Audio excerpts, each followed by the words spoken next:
네, 2022년 하반기 BS 인터페이스 논문 발표 영상 시작하도록 하겠습니다. 저는 발표자 2학번 임정환이고요. 제가 오늘 준비한 발표는 Real-Time Data Infrastructure at Uber라고 하는 2021년 발표된 논문입니다.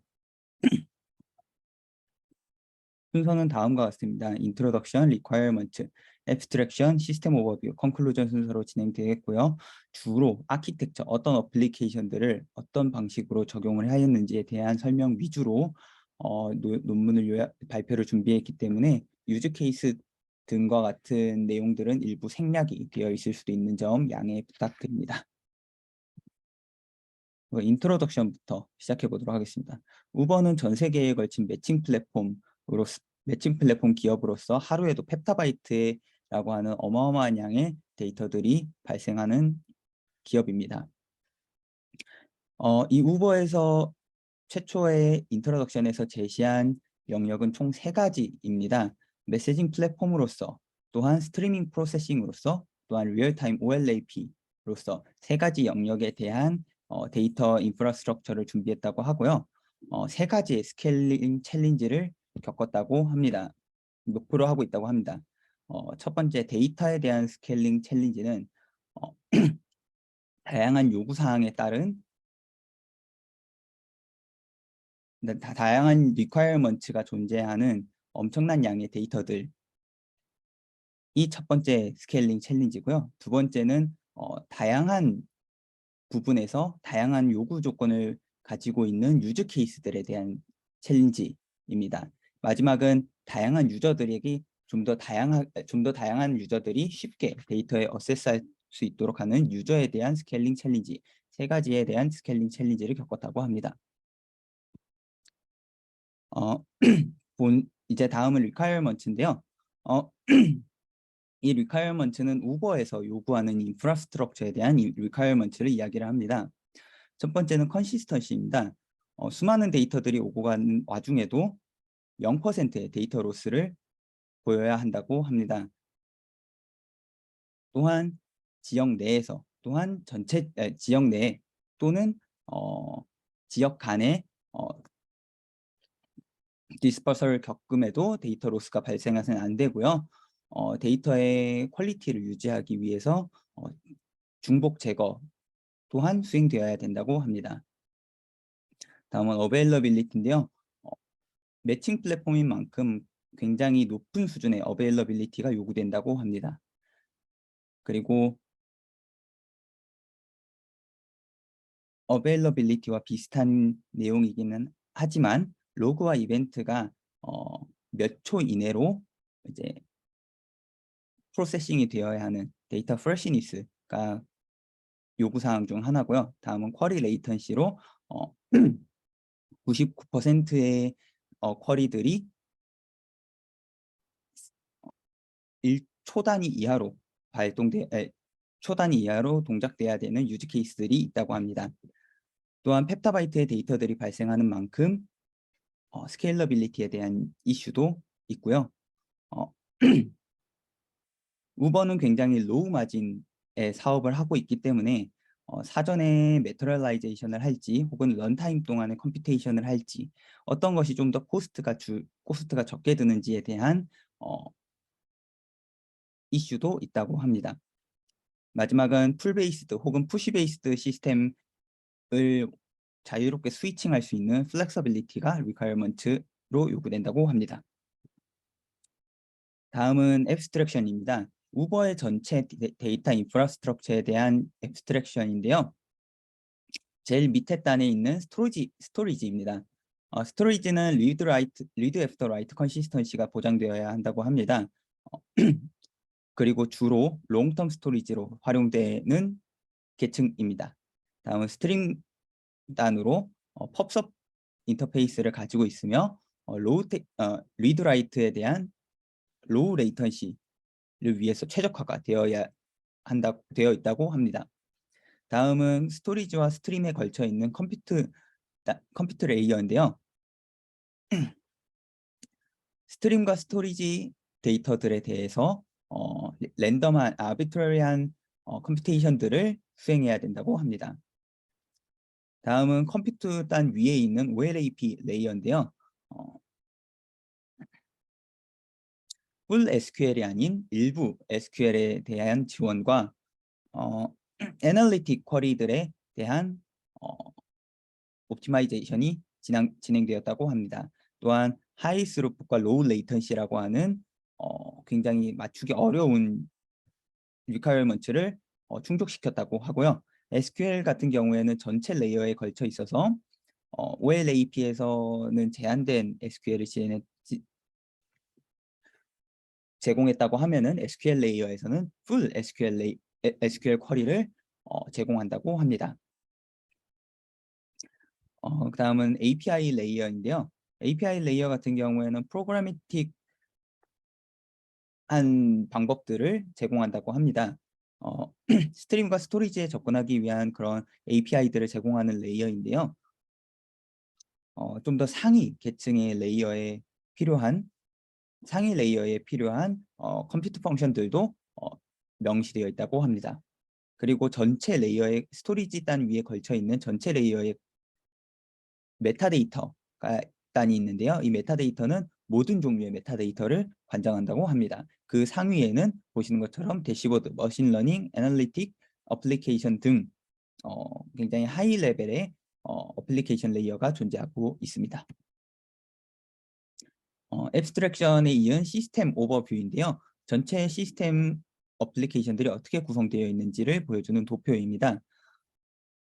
아파치 카프카는 스트리밍 스토리지를 위해서, 아파치 Flink는 스트리밍 프로세싱을 위해서, 아파치 피넛은 OLAP 레이어로 존재하고요. 하드 파일 시스템은 아카이벌 스토어로 사용하고 있으며 프레스토는 인터랙티브 쿼리를 위해서 사용되었다고 합니다. 우선 아파치 카프카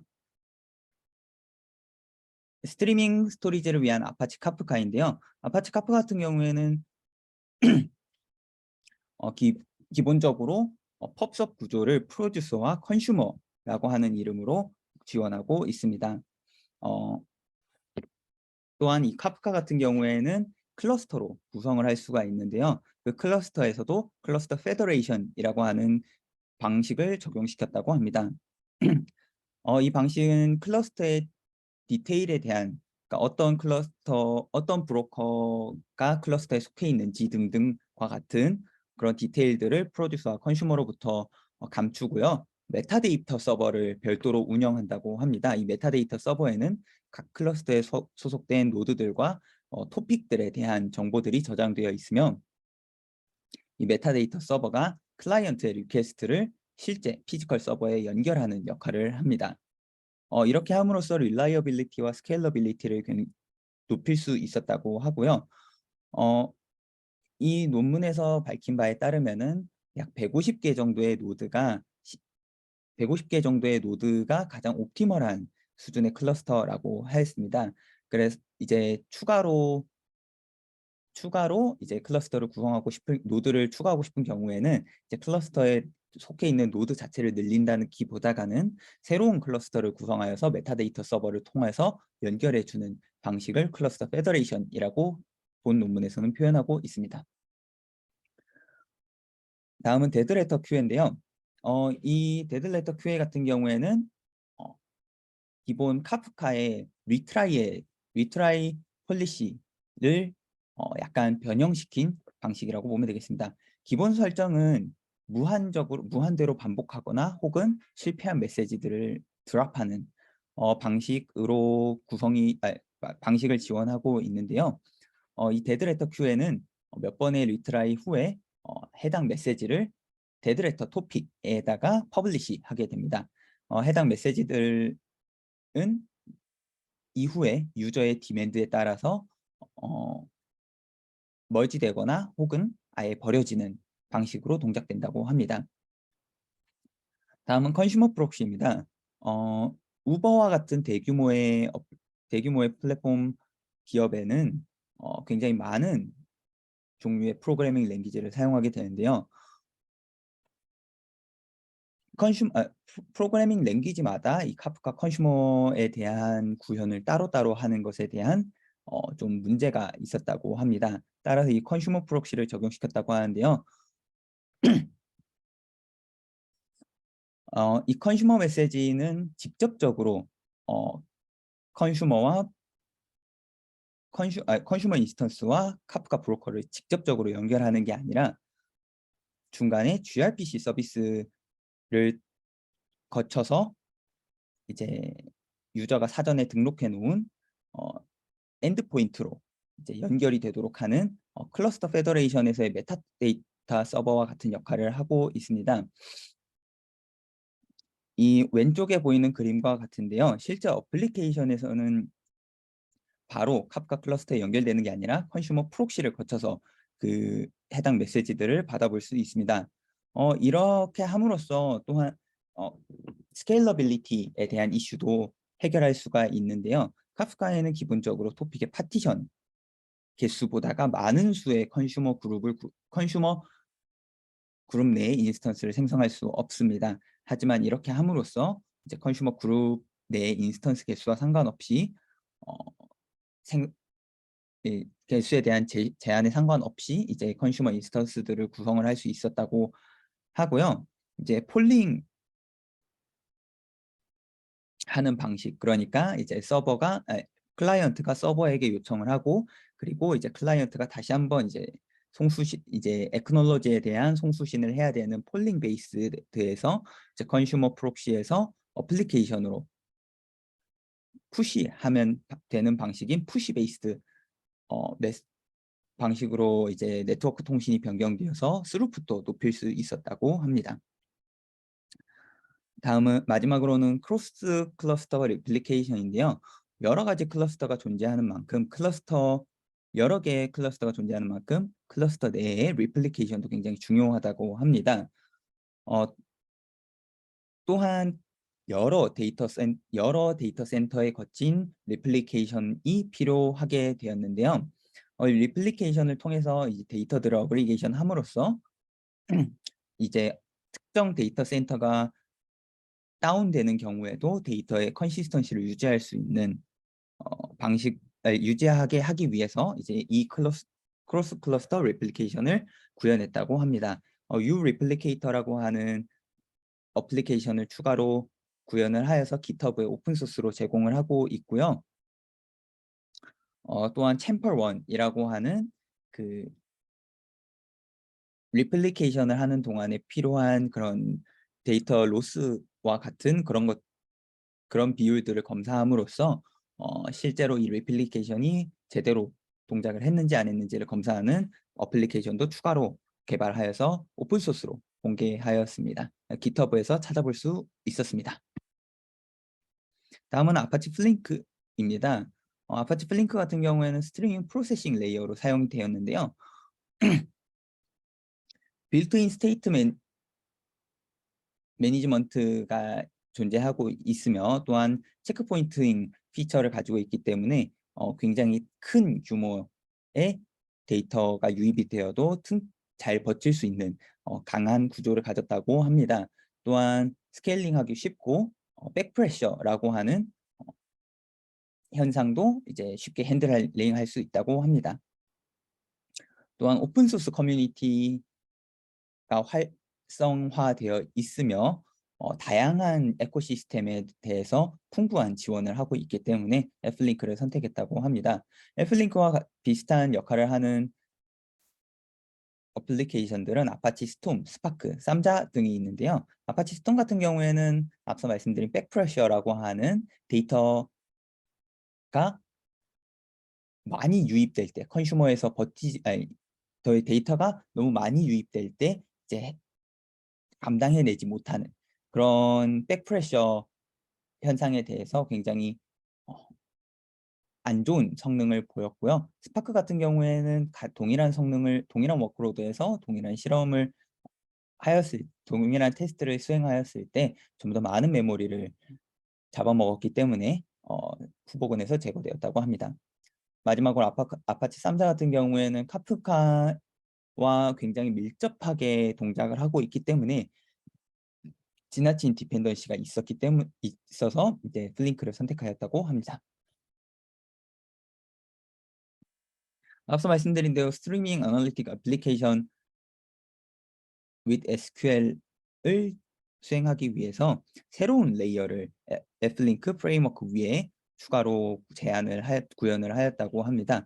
이 구현한 계열은 Flink SQL이라고 명명을 하고요. SQL을 인풋할 경우 로지컬 플랜 이후 피지컬 플랜을 거쳐서 Flink API로 되어서 SQL을 일부 지원할 수 있었다고 합니다. 리소스 에스티메이션과 오토 스케일링을 통해서 이제 잡의 타입에 따라 또한 리소스의 타입에 따라서 이제 유기적으로 SQL을 수행할 수가 있었다고 합니다. 또한 룰 베이스드 엔진으로 동작하고 있어서 잠 모니터링이나 오토매틱 리커버리가 굉장히 쉬운 이제 레이어라고 합니다.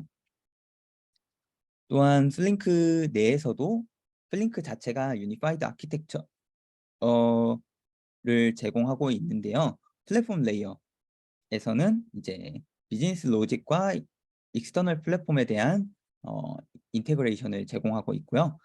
잡 매니지먼트 레이어 같은 경우에는 모든 잡에 대한 라이프 사이클을 관장하며 이제 API를 지원하고 있고요.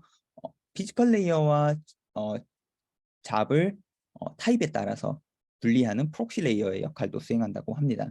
또한 모든 잡에 대한 건강 상태, 헬스도 체크하고 있는 레이어라고 하고요. 맨 아래에 있는 인프라스트럭처 단에는 이제 클러스터와 스토리지 백엔드에 대한 연산을 수행하는 레이어라고 합니다. 다음은 아파치 피넛 for OLAP 레이어인데요. 아파치 피넛 같은 경우에는 람다 아키텍처를 기본적으로 채택하였습니다. 람다 아키텍처는 스트리밍 데이터를 처리하고 있는 스피드 레이어와 데이터들을 묶어서 처리하는 배치 레이어가 함께 존재하는 아키텍처를 말하는데요. 이러한 아키텍처를 기반으로 하고 있기 때문에 굉장히 높은 스루풋을 가지고 있습니다.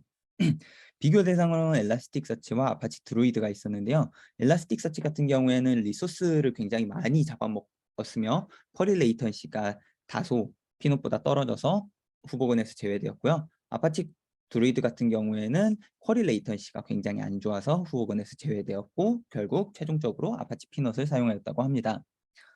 업설트라고 하는 연산은 이제 업데이트 후 인서트를 하는 연산인데요.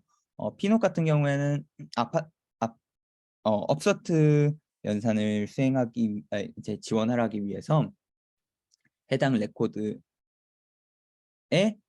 위치를 피지컬 로케이션을 트래킹하여서 이제 실제로 이제 스트림 데이터들을 프라이머리 키에 따라서 여러 개 파티션으로 분배해서 이제 인풋을 할 수 있다고 합니다. 또한 이제 이렇게 함으로써 이제 싱글 스트림으로 처리하는 것이 아니라 이제 각각의 파티션들을 각각의 노드에 분배함으로써 이제 전체적인 스루풋을 높일 수 있었다고 합니다. 이후에 나올 프레스토 혹은 트리노라고 불리는 어플리케이션과 통합을 하여서 풀 SQL을 지원을 하고 있고요.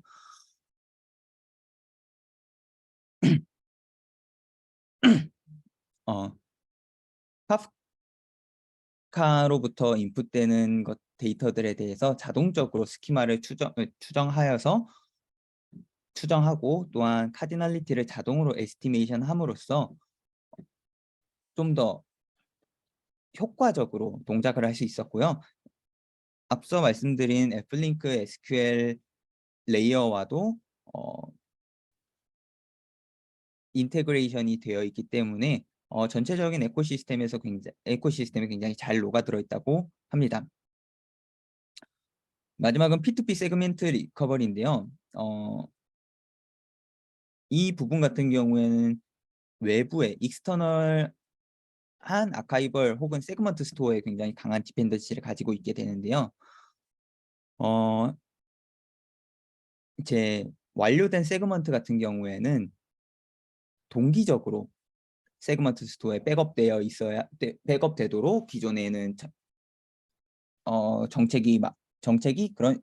기존의 정책에서는 이제 완료된 세그먼트들 같은 경우에는 바로바로 동기적으로 백업이 되도록 이제 설정이 되어 있었는데요. 또한 여기에서 굉장히 강한 버틀렉이 발생하고 있었습니다. 또한 이 프로세스가 싱글 컨트롤러에 의해서 수행되었기 때문에 어 컨시스턴시는 굉장히 높다고 할 수 있겠지만 전체적으로 성능의 버틀렉으로 동작하였다고 작용하였다고 합니다. 따라서 이 부분을 P2P로 진행을 하여서 비동기적으로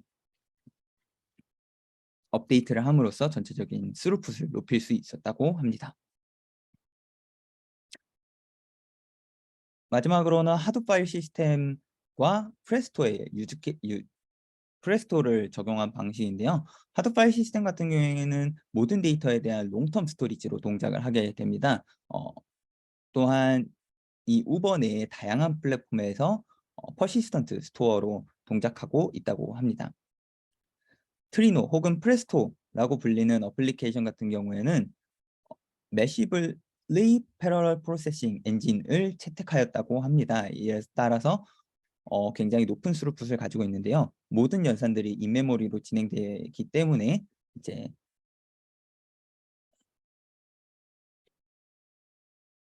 연산들을 매트럴라이제이션 하여서 디스크에다가 이제 즉시 쓸 필요가 없기 때문에 굉장히 높은 성능을 보인다고 합니다. 또한 굉장히 익스텐시브한 성격을 가졌기 때문에 여러 플랫폼에 이제 좀 플랫폼과 이제 쉽게 인테그레이션을 수행할 수 있어서 이제 프레스토를 채택했다고 합니다. 이제 여기까지가 어플리케이션들을 어떻게 활용하였는지에 대한 설명이었습니다. 해당 논문의 저자들은 퓨처 워크로 다음과 같은 것들을 제시하였습니다.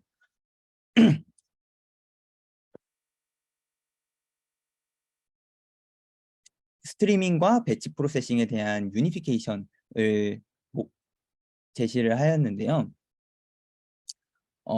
람다 아키텍처의 가장 큰 문제점 중 하나가 굉장히 많은 불필요한 중복이 발생할 수 있다고 하는 점입니다.